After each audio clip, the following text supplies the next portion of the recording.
Hey everyone, welcome in. Today we're diving into a tough one. Yeah. It's dealing with a child's drug addiction, Hmm. and we got sent this article all about it, how to support your son or daughter through this. Right. And honestly, even just looking it over, It's heavy stuff. it's a lot to process. Yep. So let's get into it together.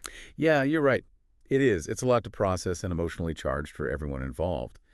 I think what's important is that we approach this whole topic with a balance of clear information and a whole lot of compassion, Yeah. not just for the child, but for the entire family. Totally. And one thing that jumped out right away to me was how the article stressed approaching the conversation the right way. Like, Yeah. before you even get to treatment or anything like that, you've got to make sure your child actually hears you, not just shuts down the second you bring it up. Absolutely. It's about leading with love and concern, not accusations. Yeah.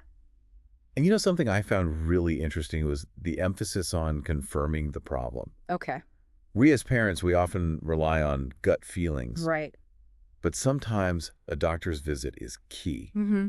not just to know there's an issue, but to really understand the scope. What drugs, how severe, how long has this been going on? That all impacts what you do next. That makes sense because it's not like a one-size-fits-all situation. Exactly. Speaking of what you do next, the article talks about encouraging treatment, Yes. but also setting boundaries. Right. And that's where it gets really tricky, I think, for a lot of parents. Yes, Well, absolutely. included, I'm sure. It's that constant pull between wanting to protect your child Right. and letting them face the consequences of their actions. Mm-hmm. The article uses this phrase, natural consequences, which really struck me Okay. because as hard as it is to watch our kids struggle, Yeah.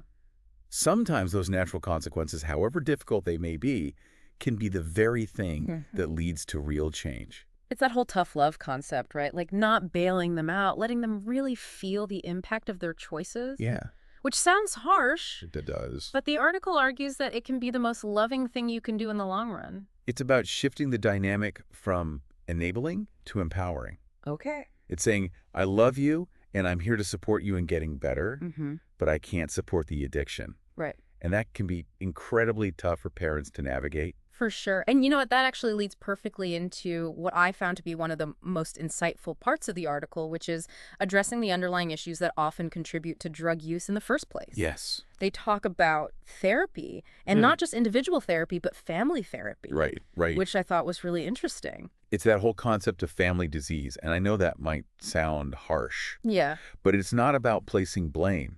It's recognizing that addiction often thrives in unhealthy family systems. Right. Maybe there's codependency, enabling patterns, unresolved trauma. Mm-hmm. Therapy helps untangle that web for both the individual and the family unit as a whole. Yeah. Yeah. It's like the addiction itself is just the tip of the iceberg, right? Right. There's this whole, like, massive chunk underneath the surface that needs attention, too. Exactly. And sometimes that chunk involves some really difficult realities. Yeah. Like the article even talks about staging interventions. Right. Which I'll admit always sound kind of scary to me. Intense, right? Yeah. But the article argues they can be necessary when someone's in deep denial. Right? And speaking of difficult realities, it also gets into preparing for emergencies. Oh, wow. Like actually having Narcan on hand. That one hit me hard, just the weight of what's at stake here. It's a stark reminder of the potential consequences. Absolutely. Yeah. But it also highlights the importance of being prepared. Right. Understanding that addiction can be a life or death situation. Mm-hmm. Having Narcan available can literally mean the difference between life and death Yeah. in the event of an overdose. Yeah. It's not about expecting the worst, Yeah. but being ready to respond if it happens. Right. It's heavy stuff. Yeah. And it makes you realize how important self-care is for the parents going through this, right? Absolutely. You can't pour from an empty cup, as they say. Exactly. The article actually emphasizes that how crucial it is for parents to take care of themselves throughout this process. Yeah. It's like putting on your oxygen mask first on an airplane. Right. If you're burnt out and exhausted, you're not going to be much help to your child. Of course not. Or yourself, really. Yeah, it's a marathon, not a sprint. Right. And on that note, I was really struck by the section on the landscape of addiction treatment Okay. because I feel like a lot of people think treatment and they picture, like, I don't know, a sterile hospital room. But this article lays out a whole spectrum of options. It's interesting. What I found fascinating was how they broke down the different levels of care. Okay. from inpatient rehab to outpatient programs, support groups, therapies. Mm. It's not one size fits all. And I Okay. think having a grasp of those options allows families to make informed decisions Right. about what's best for their situation. It's about finding the right fit, Right. not just assuming there's only one path. Exactly. And to really hammer home the point that this is a widespread issue, the article throws out some pretty staggering statistics. Did you know that over 2 million kids between the ages of 12 and 17 have used illicit drugs? Wow.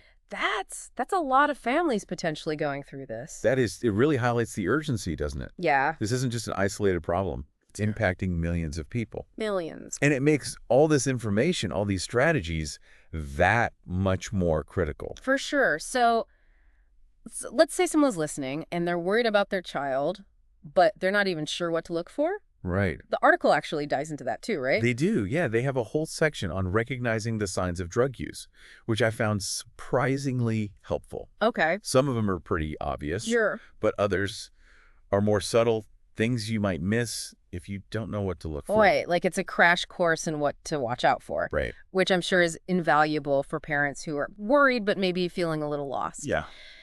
And what's really interesting is it goes beyond just listing the signs. Right. It tries to dig into the why. Right. Why do young people turn to drugs in the first place? Because it's rarely just one thing, right? Right. It's this complex interplay of factors. Mm-hmm. They talk about mental health, of course, Birth. anxiety, depression, things like that, but also family history of addiction, peer pressure, early exposure to substances, even things like low self-esteem and difficulty coping with stress can increase the risk. It's like this perfect storm of vulnerability. It is. And it can be hard to tease apart what's going on. Right. And tragically, the article points out that trauma can play a huge role. Yeah. Physical abuse, sexual abuse, experiencing or witnessing violence. Mm-hmm.